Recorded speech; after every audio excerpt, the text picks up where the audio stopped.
स्वागत है। कैसे हैं आप सब? उम्मीद करता हूं बढ़िया है, मस्त हैं, चकाचक हैं, बिंदास हैं। आओ पहला सवाल आज का लेते हैं।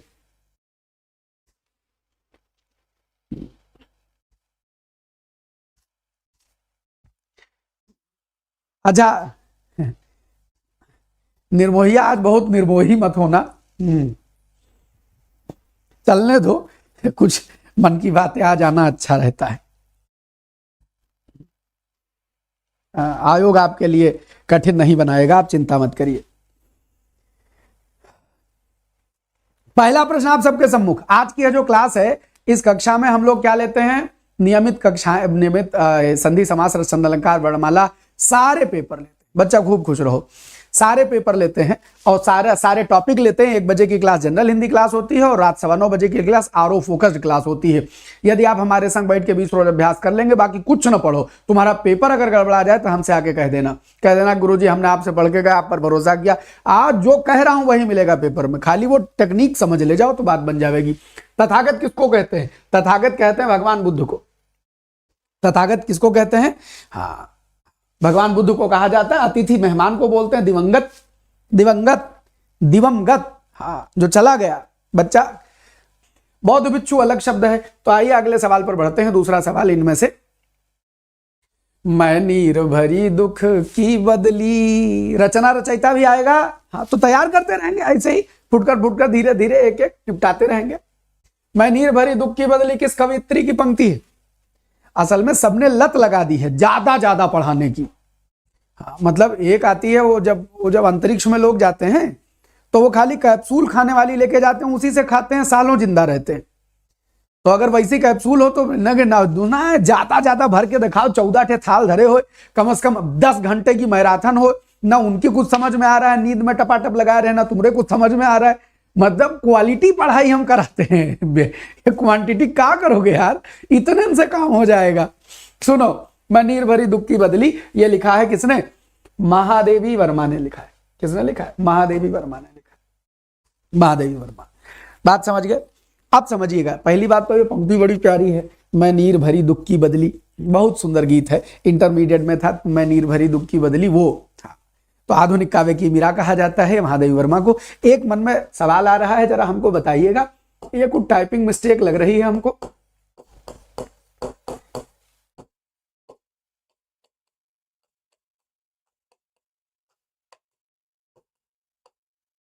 बताओ सही कौन सा होता है?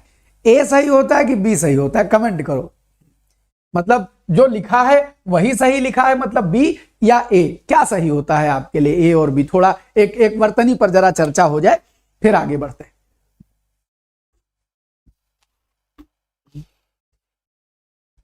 अच्छा, कवित्री बी। ए देखो, 4 लोग बता रहे हैं बी सही है। और अच्छा, सेकंड सही है, मतलब ए नहीं सही है। अच्छा, पक्का ए नहीं सही है? हाँ जी, बिल्कुल ए सही नहीं है, बी ही सही होता है। जो यहां लिखा है, जो टाइप हमने करवाया वो एकदम सही है। जरा यहां देखें, एक बात समझिएगा, काव्य शब्द से बना है। ये जो काव्य है ये कव धातु से बना है। कव ही काव्य बनता है। जो इस कव अर्थात काव्य की रचना करता है वह पुरुष होता है, कवि। और जो स्त्री इस काव्य की रचना करती है उस स्त्री को कव, कव काव्य की रचना करने वाला बोलना है ना। तो कब काव्य की रचना करने वाला क्या हो जाएगा? कवयित्री हो जाएगा। तो इसलिए जो कवित्री लिखते हैं वो काव्य की रचना नहीं करवाते स्त्री से, वो कवि की रचना करवा देते हैं, जो कि नहीं होना चाहिए। आइए, तो ये सही है, कवित्री होता है। और बाकी मैं नीर भरी दुख की बदली, कवित्री किसकी की रचना है? महादेवी वर्मा जी की रचना है। तीसरा सवाल है, समझिए और सोच करके लगाइए, याद नहीं करना है, पंक्ति को पढ़िए, फील करिए। अच्छा, एक मैराथन देखी थी। ये कल्याणी का जो अभिनव वो अनुभव है, हाँ, ये सबका अनुभव है, इसको नोट किया जाए। रात भर मैराथन पढ़ के कोई लाभ नहीं होने वाला है, खाली आंखें कड़वाएंगी और कुछ नहीं। अच्छा, रात भर अच्छा, एक मैं आपको सत्य बताऊं, ये जो 12-12 घंटे की मैराथन करवाते हैं, इससे लाभ किसका होता है? 12 घंटे तक व्यूअरशिप बनी रहती है, 12 घंटे तक यूट्यूब पैसा देता है, 12 घंटे की क्लास का, 24 घंटे की क्लास का कुल लाभ तय है। मास्टर मेहनत नहीं कर रहा होता है, वो तो खाली ए का बी, उसके सामने सब लिखा हुआ है, ए का बी, बी का सी का डी। 24 घंटा लगातार पढ़ोगे खोपड़ी में कुछ जाएगा, लेकिन यूट्यूब तो पैसा देगा। ये खेल है। अब तुम इसको समझो, हमको सही मानो गलत मानो तुम्हारी मर्जी। मैं अकेला देखता हूं आ रही मेरे दिवस की सांध्य बेला, पंक्ति में कौन सा रस है? 2-4 घंटा समझ में आता है, 12 घंटा, 24 घंटा, मतलब क्या मतलब है यार? शांत, करुण, रौद्र, इनमें से कोई नहीं।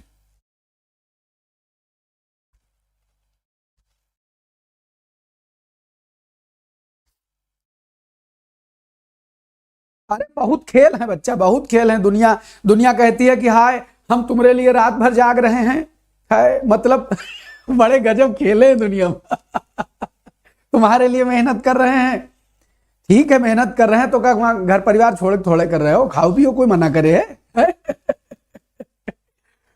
मैं अकेला दे। अब देखो शब्दार्थ समझो, शब्दार्थ ये कहता है कि मैं अकेला देख रहा हूं, मैं अकेला देख रहा हूं। साहिल बाबू गायब नहीं होगी, भरोसा करो।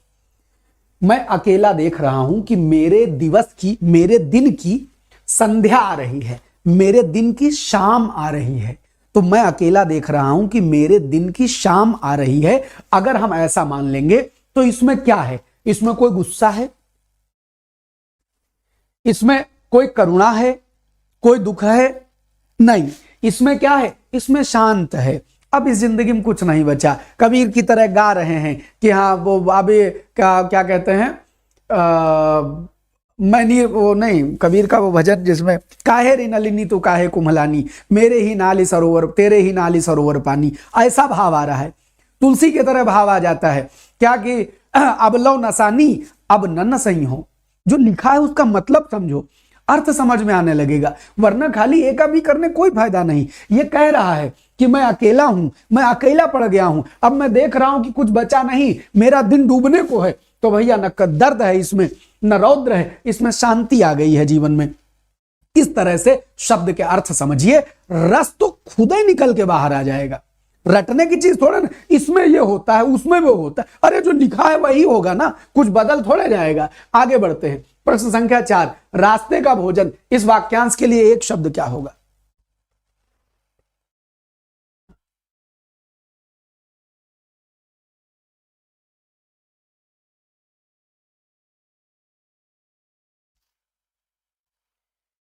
देखो, एक होती है स्मार्ट स्टडी और एक होती है गधों वाली स्टडी।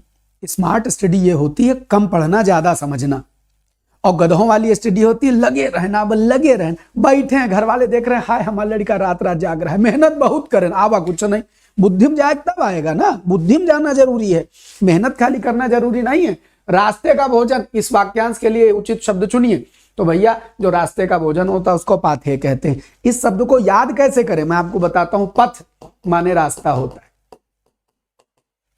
पाथे जब तुम घर से निकलते हो और कहीं ट्रेन की यात्रा करते हो और मम्मी बढ़िया पूड़ी, आलू, अचार, चटनी, और पूर्वांचल में तो बाटी बांट के वो बना के जब दे देती हैं, तो वही जो आटी बाटी है, वही जो पूड़ी अचार चटनी है, वो पथ का रास्ता है, इसलिए उसको पाथे कहते हैं। तो जब आप घर से अब कभी निकलिएगा और मम्मी कुछ बांध के दे दे, तो मन में सोच लीजिएगा कि आज पाथेय मिला है। क्या मिला है? पाथेय मिला है, बस। अब बाकी कलेवा, किसी भी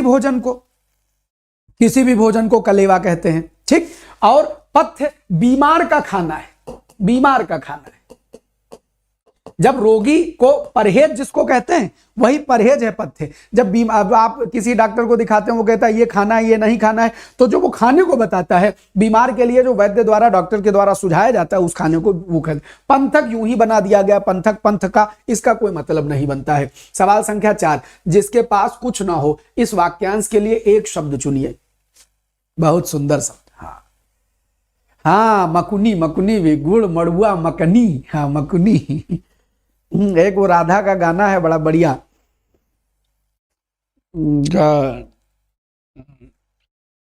चटनिया, वो गाना सुनने में लगता है कि कुछ अलग है, लेकिन वो लोकगीत है।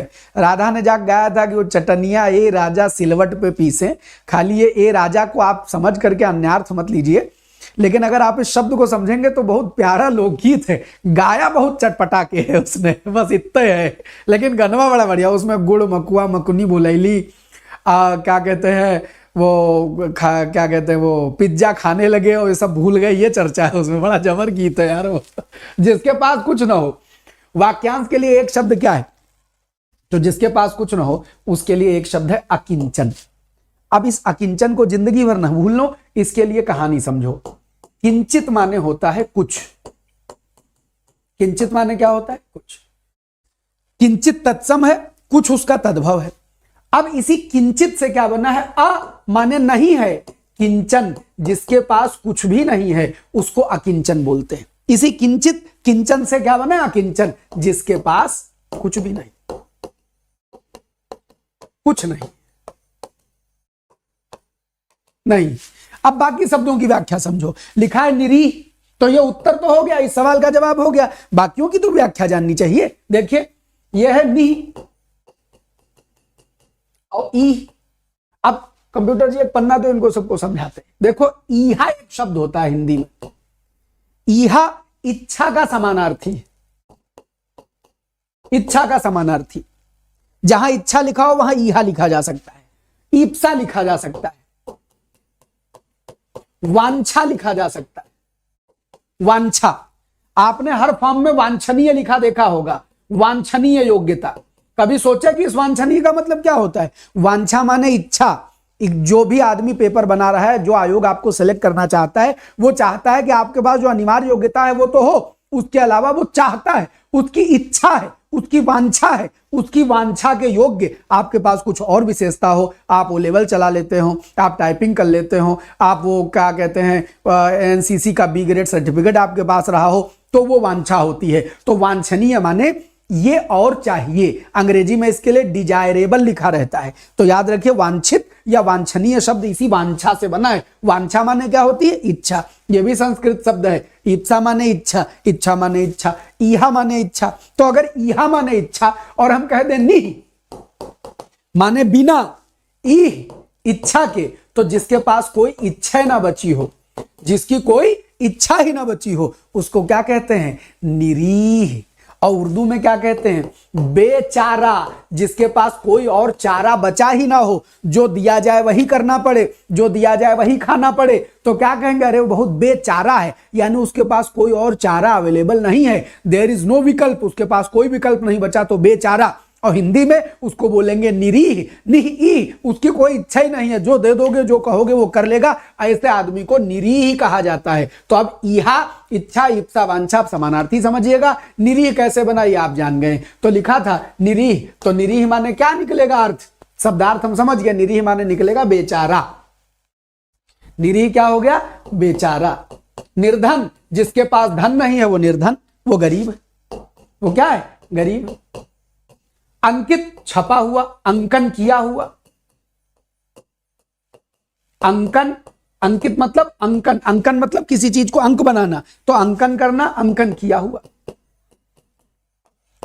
छपा हुआ। बात समझ गए? और अकिंचन, जिसके पास कुछ भी ना हो। बात समझ गए? अच्छा, डीसी मिश्रा सर की रीजनिंग देखी भैया? अगर आप सब चाहे सिपाही की, चाहे दरोगा की, चाहे आरओ की रीजनिंग पढ़ना चाहते हैं, तो मैं आपसे, अगर आप हमको पसंद कर रहे हैं, तो मैं जिस व्यक्ति की गारंटी ले लूं, फिर आप भरोसा कर सकते हो उस पर। डीसी मिश्रा ऐसे सर्च करना यूट्यूब पर जाके, रीजनिंग एक्सप्रेस डीसी मिश्रा। एक बार रीजनिंग की क्लास देख लोगे, फैन हो जाओगे, फिर रीजनिंग के लिए भटकना नहीं पड़ेगा। जैसे हिंदी हम तोड़ के उसका खानदान मतलब बता देते हैं, ऐसे डीसी मिश्रा रीजनिंग सिखाते हैं। तो आप डीसी मिश्रा की रीजनिंग पढ़ सकते हैं। देखिए सवाल संख्या 6, दिए गए शब्दों में से भिन्न अर्थ वाले शब्द का चयन कीजिए। भिन्न अर्थ वाले।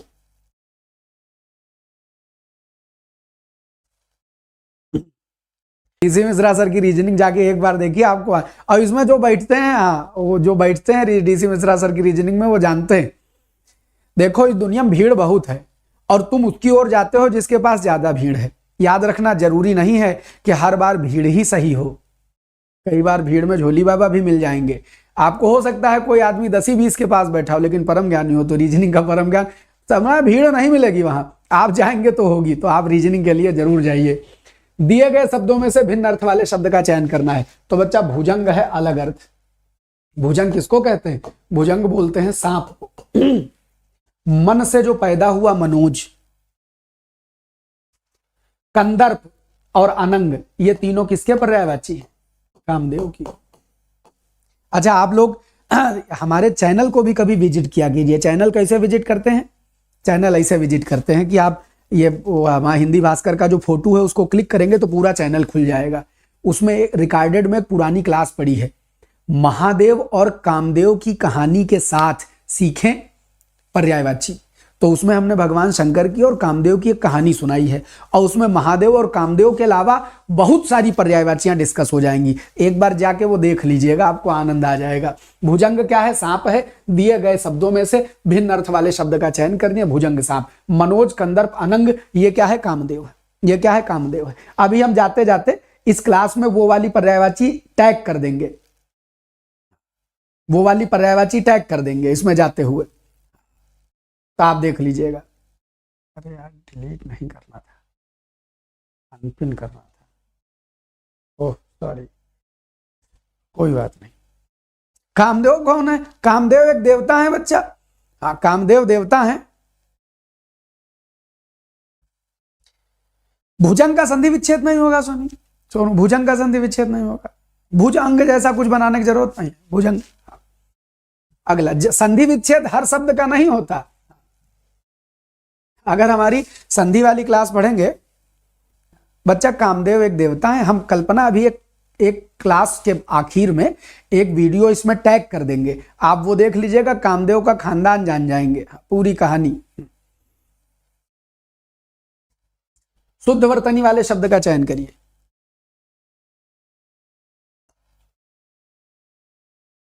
संधि क्लास देखो, उसमें हम एक रूल बताते हैं, हर काले चश्मे वाली अंधी नहीं होती, हर शब्द में संधि नहीं होती। सुनो, शुद्ध वर्तनी वाले शब्द का चयन करें। एक है शुद्ध वर्तनी है सी की, इसमें संधि बताओ, कमेंट करके संधि बताओ, कमेंट करके संधि बताओ।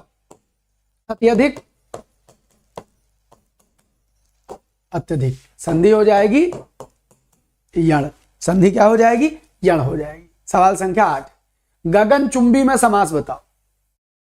गगन चुंबी में समास बताओ।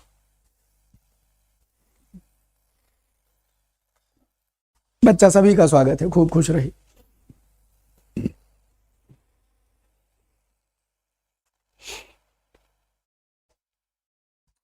गगन चुंबी में कौन सा समास? द्वंद्व है, अव्ययी भाव है, तत्पुरुष है, द्विगु है, कौन सा समास है? तो भैया गगन चुंबी में तत्पुरुष समास है। तत्पुरुष। गगन चुंबी माने गगन को चूमने वाला। अब तत्पुरुष की खासियत समझिएगा, तत्पुरुष रटने की चीज नहीं है, तत्पुरुष समझने की चीज है। तो गगन चुंबी में कौन सा समास होता है बच्चा? तत्पुरुष की पहचान बताता हूं। जो आपके कारक चिन्ह होते हैं, जैसे कर्ता है, कर्म है, करण है, संप्रदान है, अपादान है, संबंध है, अधिकरण है, यही सब के कारक चिन्ह जब गायब हो जाते हैं तो तत्पुरुष बन जाता है। तो आपको कारक चिन्ह याद करने पड़ेंगे, कारक समझना पड़ेगा कि कर्म का चिन्ह को होता है, कर्ण का चिन्ह से द्वारा होता है। कोई वाक्य बोलो, तुमको लगे कि ये कारक चिन्ह गायब हो रहा है, जो कारक चिन्ह गायब हो जाए वो सब तत्पुरुष में चले जाते हैं। तो गगन चुंबी, गगन को चूमने वाला को गायब हो रहा है ना, तो ये तत्पुरुष में चला जाएगा। तत्पुरुष में भी जाए तो कौन से तत्पुरुष में जाएगा? तब कर्मधारय वो क्या कहते हैं, कर्म तत्पुरुष में जाएगा, कर्म तत्पुरुष में जाएगा, याद रखिएगा। सवाल संख्या 9, साहित्य लहरी रचना रचयिता, दो छोटा छोटा करते चलेंगे। हाँ, छोटा छोटा रचना रचयिता करते चलेंगे। साहित्य लहरी के रचनाकार का नाम क्या है? सूरदास, कबीरदास, केशवदास, तुलसीदास।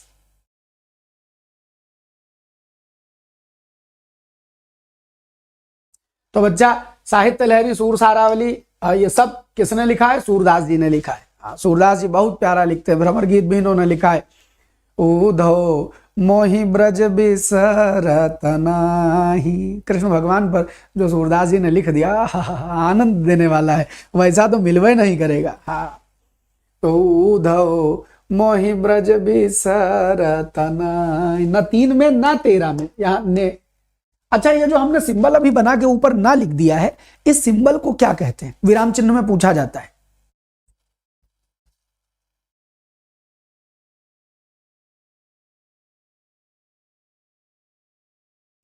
डीसी शर्मा नहीं रितिका, कसम से तुम बड़ा कंफ्यूज हो। डीसी शर्मा नहीं, डीसी मिश्रा, और वो यहां नहीं मिलती है। डीसी मिश्रा सर्च करो, रीजनिंग एक्सप्रेस, अभी हम लिंक दे देंगे आखिरी में रितिका। तो सुनो, जब आप कुछ लिख रहे होते हैं और लिखते हुए कोई गलती से बात छूट जाए तो छूटी हुई बात को ऐसे चोंच बना के जो लिख देते हो, इस चोंच को क्या कहते हैं? त्रुटि विराम कहते हैं, या इसी को हंस पद कहा जाता है। चिड़िया हंस होती है, तो भाई हंस एक चिड़िया नाम तो है, और चिड़िया की टांग कैसी होती है? कुछ ऐसी होती है, लंबी सी टांग होती है, उसमें ऐसे बना देते हैं, तो चिड़िया की टांग जैसा है जो चित्र बनाया जाता है, इसको हंस का पद कहते हैं। अगर कोई बात गलती से छूट जाए लिखने में तो इसी को त्रुटि विराम बोलेंगे या हंस पद बोलेंगे, त्रुटि विराम बोलेंगे या हंस पद बोलेंगे। तो याद रखिएगा, न 3 में न 13 में। इस मुहावरे का मतलब आप बता चुके होंगे मुझे लगता है, चाहे त्रुटि विराम कह लो चाहे हंस पद कह लो। तो न 3 में है न 13 में है, मतलब किसी काम का नहीं है। बुद्धिहीन होना, बहुत उपयोगी होना, नष्ट कर देना, इसका मतलब नहीं है। क्या है? न 3 में न 13 में। मुहावरे का अर्थ है किसी काम का न होना, किसी काम का न होना। अगला सवाल, अब एक बात बताओ, विराम चिन्ह का ये हंस पद अब जिंदगी भर याद रहेगा कि नहीं याद रहेगा? तो पढ़ाई करने के लिए स्पेशली टॉपिक डिसाइड करके पढ़ने की जरूरत नहीं। अगर तुम हमारे संग बैठ रहे हो तो तुम्हारे लिए क्या क्या कहां कहां देना है, तुम्हारी खोपड़ी में कब कैसे सेट कर देना है, हमको मालूम है। हम करते चलेंगे, बस तुम निश्चिंत होकर पढ़ते रहो बस।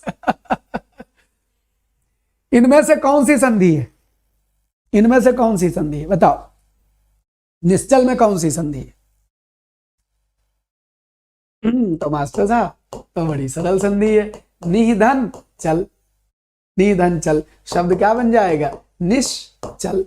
क्या बन जाएगा? निश्चल। मास्टर साहब, वहां सा अलग लिखा है, यहां सा अलग लिखा है, ये क्या सीन है? तो समझिएगा, जब निधन चल की बात करते हैं तो ये शब्द बना, ये जो आधा सा होता है, ये बहुत बार सिखाया है हमने, आधा सा ही ये सा होता है। तो चाहे ये वाला लिख दो आधा सा, और चाहे ये वाला सिंबल बना दो, बोथ आर सेम। कोई डाउट नहीं। चल, अगला सवाल देखिए। तो निश्चल में संधि कौन सी हो गई? निश्चल में संधि हो गई विसर्ग। निधन चल, निश्चल। अगला सवाल, परिच्छेद में कौन सा समास संधि है? परिच्छेद में कौन सी संधि?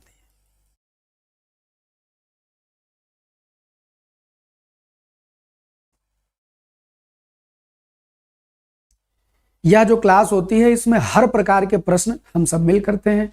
संधि, समास, रस, छंद, अलंकार, वर्णमाला, लेखक, रचना, रचयिता, थोड़ा थोड़ा एक सवाल पकड़ते हैं, एक सवाल से बहुत सारे कंसेप्ट बताते हैं।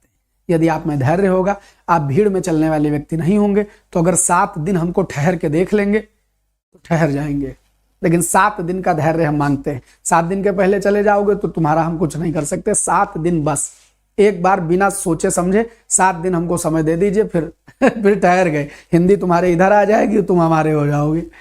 परिच्छेद में कौन सी संधि है?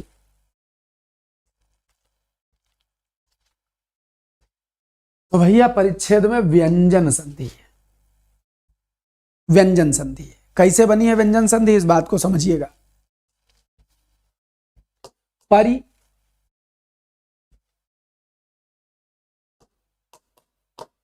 और उसमें जोड़ दीजिए छेद, शब्द बन जाता है परिच्छेद।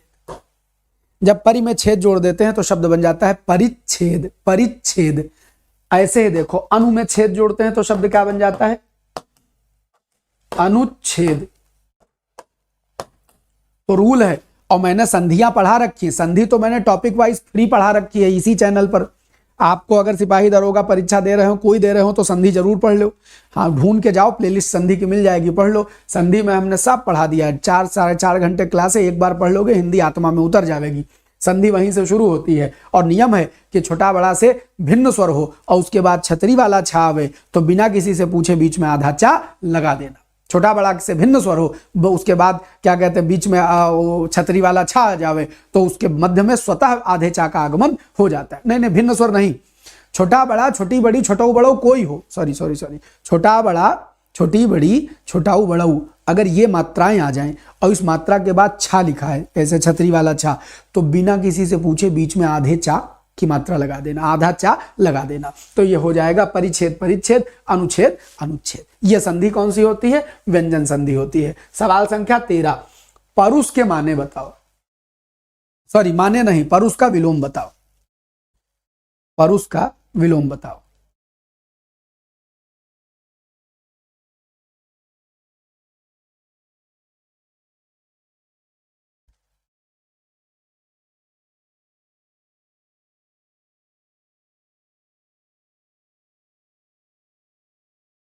अद्भुत था।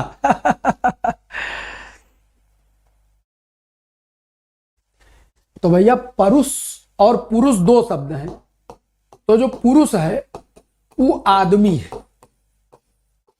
मनुष्य, और जो परुष है उसका अर्थ होता है कठोर। अब कठोर का विलोम क्या होगा? कोमल के सिवा और क्या हो सकता है सर? परुष का विलोम जो होगा वो कोमल हो जाएगा, परुष का विलोम कोमल, याद रखना है। न्यून माने कम, कृत्रिम माने नकली, अच्छा सामिस माने मांसाहारी या मांसयुक्त, मांसयुक्त कहो, मांसाहार कह लो या मांसयुक्त कहो। सामिस मांस के साथ, मांसयुक्त अर्थ होता है मांसयुक्त, और निरामिष बिना मांस के। कृत्रिम माने नकली, न्यून माने कम, और कोमल माने कोमल, कोमल माने कोमल, और कोमल का विलोम परुष, कठोर। अगला सवाल, संतोष से संधि विच्छेदम किम? संतोष का संधि विच्छेद क्या? भैया अगर लाइक वाला बटन ना दबाए हो, अब आपको क्लास अच्छी लग रही हो, हाँ आमिश माने भी, अगर आपको क्लास अच्छी लग रही हो, अभी तक लाइक वाला बटन ना दबाए हो तो जरूर दबा देना।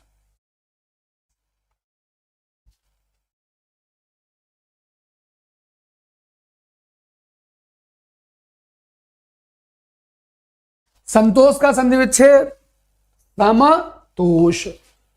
नियम कहता है कि इस ता के पहले जो आधा मा लिखा है यह ऑटोमेटिक आधे नाम में बदल जाता है और यह संतोष हो जाता है। और मजे की बात है, खाली जो आधा मा है आधे नाम में नहीं बदलता, आधा मा अंगा भी हो सकता है, इया भी हो सकता है, अड़ा भी हो सकता है, ना में भी हो सकता है। जैसे अगर ये सम और कल्प लिखा हो, सम और कल्प लिखा हो, तो आप इसको दो तरीके से, चाहे तो संकल्प लिख दें और आपकी मर्जी आवे तो अंगा के ऊपर का और फिर से संकल्प लिख दें। ये वो दोनों तरीके एकदम वाजिब हैं, दोनों तरीके। क्या रूल क्या होता है? रूल ये होता है कि जो बाद में अक्षर लिखा है इसका जो आखिरी अक्षर है, का आखिरी अक्षर क्या है? अंगा है। आप चाहें तो मां की जगह आप इस अंगा को रिप्लेस कर सकते हैं। आप चाहें तो ये अंगा की बिंदी बना दें और आप चाहें तो ये वाला अंगा बना दें। जैसे ता का अंतिम अक्षर क्या है? आधा ना है, तो आप चाहें आधा मां को अंग की बिंदी बना दें। और या ता का आखिरी अक्षर क्या होता है? ताथा दाधा ना, आप उस ना में बदल दें। आप देखिए ये लिखा है कंठ, आप चाहे कंठ ऐसे लिख दें, चाहे कंठ ऐसे लिख दें, यानी कि जो अक्षर बाद में होता है अंक की बिंदी उसके लास्ट वर्ण में बदल सकती है। तो ठा के आखिर में क्या आता है? अड़ा आता है, तो आप अड़ा में चेंज हो जाएगा। तो ये दोनों सही हैं, ये दोनों सही हैं। एक दिन किसी ने क्लास में पूछा वंदना में, ग्रुप में वंदना में कौन सा सही है? तो दोनों सही हैं। वो घटना चक्र में गलत छप गया था, एक बार गलत छप गया है, तब से वही गलत छप रहा है, क्योंकि कंसेप्ट तो इस जमाने में कोई पढ़ना नहीं चाहता है। कंसेप्ट पढ़ लेंगे तो हिंदी सीख जाएंगे, दुकान कैसे चलेगी? गुप्त का विलोम क्या होगा?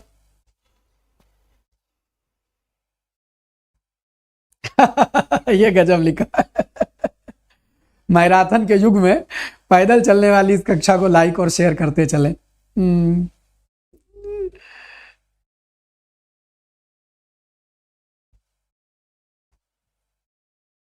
गुप्त का विलोम क्या होगा?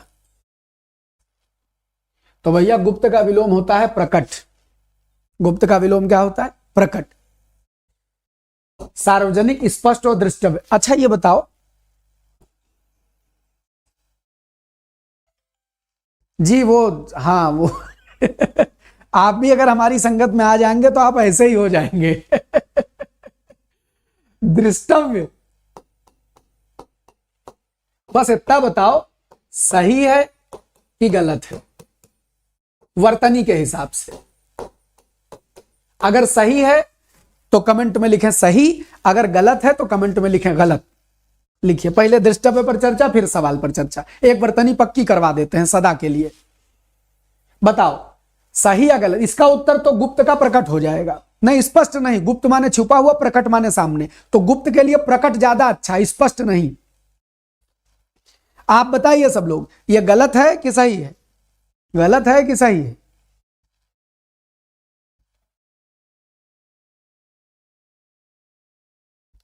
कुछ लोग बता रहे हैं, कुछ लोग बता रहे हैं सही है, हाँ कुछ लोग बता रहे हैं गलत है।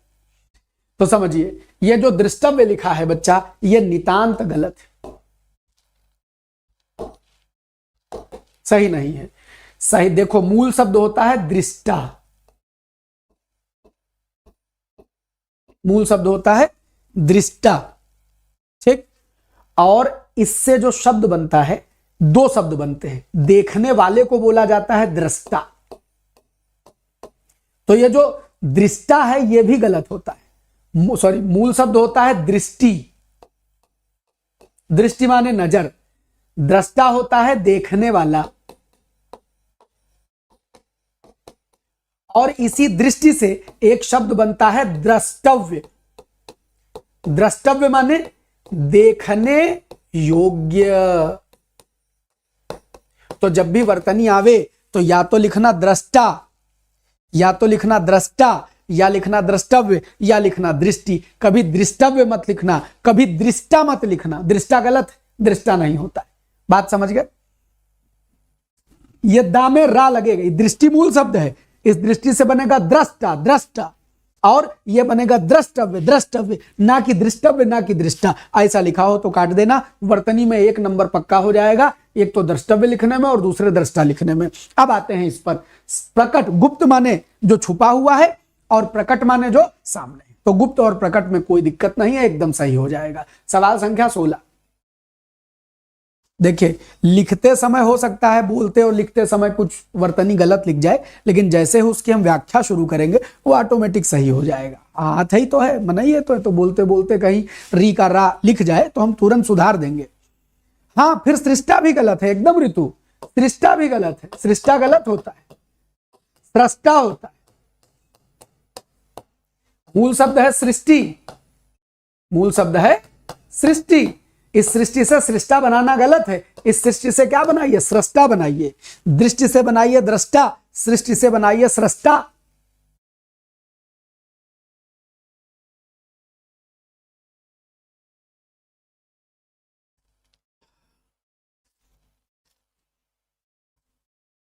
इनमें से कौन सा वाक्य शुद्ध है?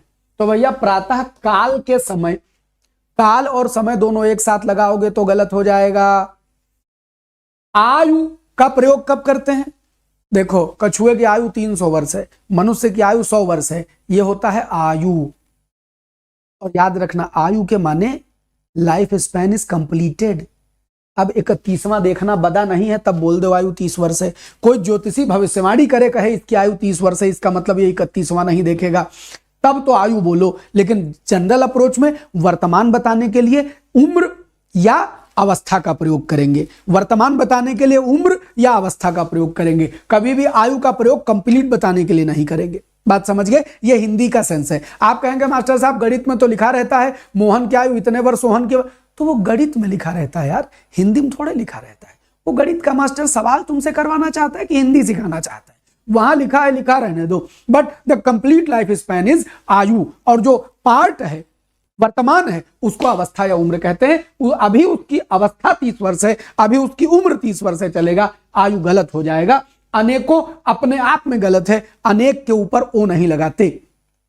अनेकों गलत है, हमेशा सही यह है। तो देवी के अनेक रूप हैं, इसको कहने में हमको कोई दिक्कत नहीं है। बात समझ गए जी?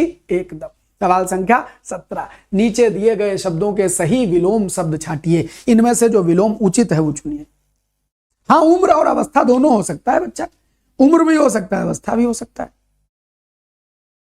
सवाल में उसकी मर्जी भैया, टपकावे न टपकावे क्या मतलब है। नीचे दिए गए शब्दों के सही विलोम शब्द छांटिए। उत्थान, अभ्युत्थान, वरिष्ठ ज्येष्ठ, पुरस्कार, परिष्कार, मधुर, कटु। सुनो, इनमें से विलोम सही बताना है। मधुर, कटु, पुरस्कार, परिष्कार, वरिष्ठ ज्येष्ठ, क्या खाली यही सही है? मधुर माने मीठा, मधुर माने मीठा, और कटु माने कड़वा। पुरस्कार का तिरस्कार होता है यार, परिष्कार माने साफ करना होता है। किसी चीज को परिष्कृत कर देना माने उसको स्वच्छ कर देना, साफ कर देना, बेहतर कर देना। तो पुरस्कार का परिष्कार नहीं होगा। वरिष्ठ माने सीनियर, ज्येष्ठ माने बड़ा, यह भी विलोम का अर्थ नहीं दे रहा है। वरिष्ठ माने सीनियर और ज्येष्ठ माने बड़ा, यह भी अर्थ नहीं दे रहा है। उत्थान का विलोम पतन होना चाहिए था। किसी भी शब्द में कभी भी अभी लगा दिया जाए, याद रखना। उत्थान में इन्होंने क्या किया है? अभी लगाया है ना, अभी लगाया, और जब अभी लगाया तो शब्द क्या बना? अभ्युत्थान। हमारी बात नोट कर लेना, कभी भी किसी शब्द में अभी लगाने से निगेटिव नहीं बनता है। अभी जब भी जुड़ता है तो पॉजिटिव ही रखता है। तो मान का विलोम अभिमान कभी नहीं लिख सकते। मान और अभिमान समानार्थी, ज्ञान और अभिज्ञान समानार्थी, ज्ञान अभिज्ञान समानार्थी है, मान अभिमान समानार्थी है, उत्थान अभ्युत्थान समानार्थी। अभ्युत्थान ही धर्म से, क्या है वो भगवत गीता में श्लोक के,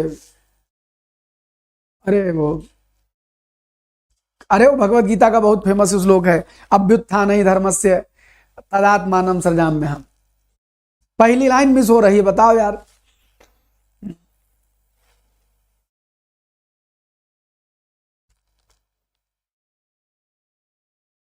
अरे वो जब जब हो था, हाँ, यदा यदा यदा, सुनो श्लोक सुनो, यदा यदा,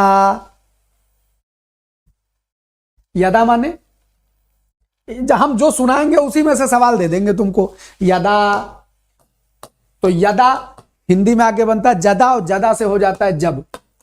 तो यदा तत्सम है, जदा, और जब क्या है? उसका तद्भव है। तो सुनो, यदा यदा ही धर्मस्य ग्लानिर्भवति भारत अभ्युत्थान ही धर्मस्य तदात्मानं सृजाम्यहम्। तो धर्म का अभ्युत्थान करने के लिए हम आते हैं। हाँ, हम आते हैं। बात समझ गए? तो यदा माने जब, तो याद रखिएगा। तो उसी में अभ्युत्थान आया है। अभ्युत्थान, अभ्युत्थान माने ऊपर ले जाने के लिए। तो अभ्युत्थान उसका निगेटिव नहीं हो सकता। कंसेप्ट क्या हम सिखाना चाह रहे थे? कंसेप्ट यह सिखाना चाह रहे थे कि अभी लगाने से मामला कभी निगेटिव नहीं बनेगा, पॉजिटिव बनेगा, ये याद रखना। ठीक, चल देखो, आप बहुत सारे लोग धीरे धीरे हम अकेले चले हैं, कारवा बन रहा है। तो अब आप उसको हिंदी भास्कर टीम कहा करिए। सब कुछ अब हम अकेले नहीं करते हैं, एक दो हमारे अंग सहायक हैं, भगवान की कृपा से वह हमारे सहायक हैं। तो अब इसको ये ना कहिए कि हम सब, हमें अब हिंदी भास्कर टीम है, छोटी सी एक टीम है। इसमें आप सब अपनी इच्छा से, जो हमारे छात्र हैं, जो हमारे कुछ मित्र हैं, वो अपनी इच्छा से हमारे संग संग हमारे लिए थोड़े बहुत काम कर देते हैं, आपके लिए थोड़ी सहूलत कर देते हैं। हाँ, तो आप कहा करिए ये हिंदी भास्कर टीम है। हाँ, टीम। चलिए, तो इसमें मधुर और कटु खाली ये विलोम हो जाएगा। ये हमारे पास कोई प्रोफेशनल पेड टीम नहीं है, हम खाली भावनाओं वाले आदमी हैं। तो अब ये टीम है, तो उस पर कोई कमेंट ना किया करें कि हाँ कौन है, क्या है, कैसे है। ये हिंदी भास्कर, आप सब इस टीम का हिस्सा है। आप जब हमारी क्लास शेयर करते हैं तो आप हमारी टीम होते हैं। जब आप किसी दूसरे को बता रहे होते हैं कि यार हिंदी का एक मास्टर है जो ठीक ठाक पढ़ाता है, आप इसकी क्लास एक बार करके देखो, मजा आ जाएगा। जब आप कह रहे होते हैं तो आप हमारी टीम होते हैं। तो ये हमारा परिवार है, उस परिवार में आप सब कोई एक्टिवली पार्टिसिपेट कर रहा है, कुछ अनएक्टिवली, लेकिन सब हमारा है, सब हमारे हैं। चलिए, निम्नलिखित में से कौन सा तत्सम शब्द है? बाघ है, घोड़ा है, ससुर है, केस है। तत्सम। अब मैंने एक तरीका कल बताया है रात वाली क्लास में, तत्सम कैसे पहचाने। अंगा ह लगाओ, तत्सम का फील आवे, कहो बाघम बाघा, कैसा लग रहा है गुरुजी? अच्छा नहीं लग रहा है। घोड़ाम घोड़ा, ये भी अच्छा नहीं लग रहा है। ठीक। ससुरम ससुरा, अच्छा नहीं लग रहा है। कहो केशम केशा, जी ये ठीक लग रहा है। केशम, ये अच्छा लग रहा है। बाघ व्याघ्र से बना है, घोड़ा घोटक से बना है, ससुर श्वसुर से बना है। अब संस्कृत का फील खाली लेना हो, हाँ ठीक। तो व्याघ्र, अब कहो व्याघ्रम व्याघ्र, कहो घोटकम घोटका, कहो श्वशुरम श्वसुर, और कहो केशम केशा, ये नीक लागत है।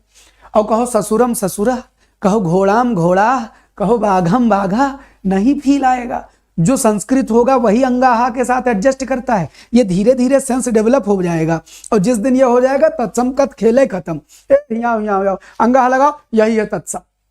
जब जब आप ज्यादा से ज्यादा शब्द पढ़ लेंगे तब आप इसको भी ट्रिक मान के चल जाएंगे तो गड़बड़ा जाएगा। ये फीलिंग है, संस्कृत की फीलिंग, तो यही सबसे अच्छा है। 19 दिए गए शब्दों में से देशज शब्द का चयन कीजिए। पाखी, चिरई, परिंदा, विहग।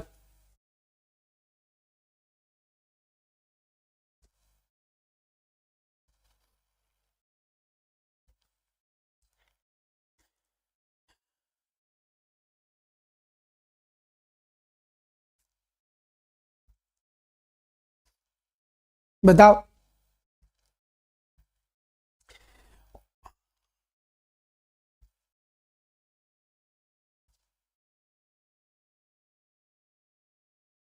एकदम जो ग्रामीण भाषा का शब्द है उसके कई सूत्र मिल जाएंगे कि आप जाते जाते वहां संस्कृत में कहीं बड़ी लंबी सूत्र श्रृंखला का भी मिल जाए तो मिल जाए, वरना चिरई परिंदा अरबी फारसी में चला जाएगा, विहग तत्सम में आ जाएगा, और पाखी पंख वो तद्भव में चला जाएगा, तो बचेगा यही कि चिरई,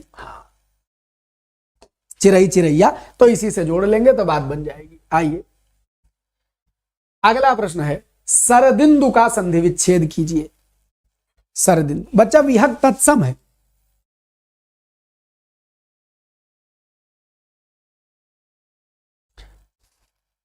सरदिंदु का संधि विच्छेद कीजिए।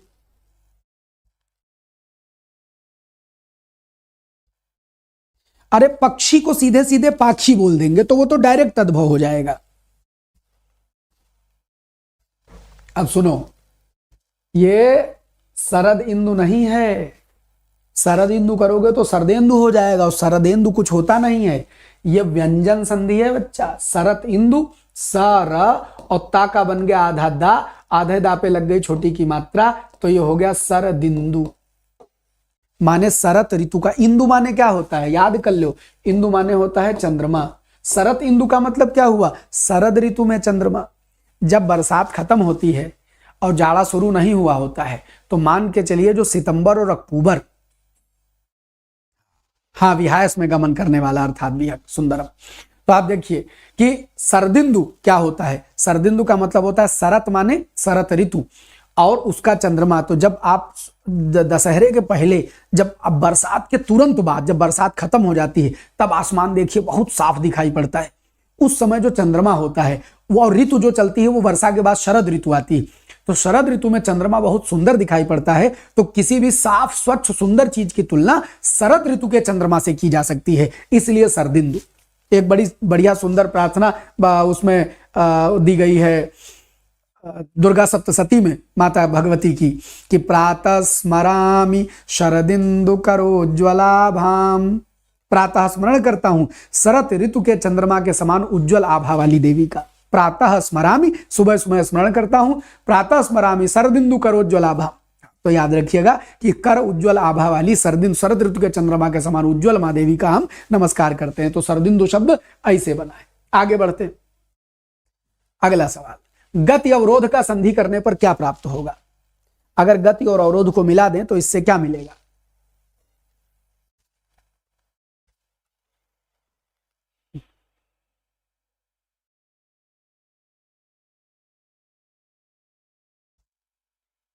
तो भैया गत्यवरोध बनेगा, एकदम सीधा सीधा खटाक गत्यवरोध बनेगा,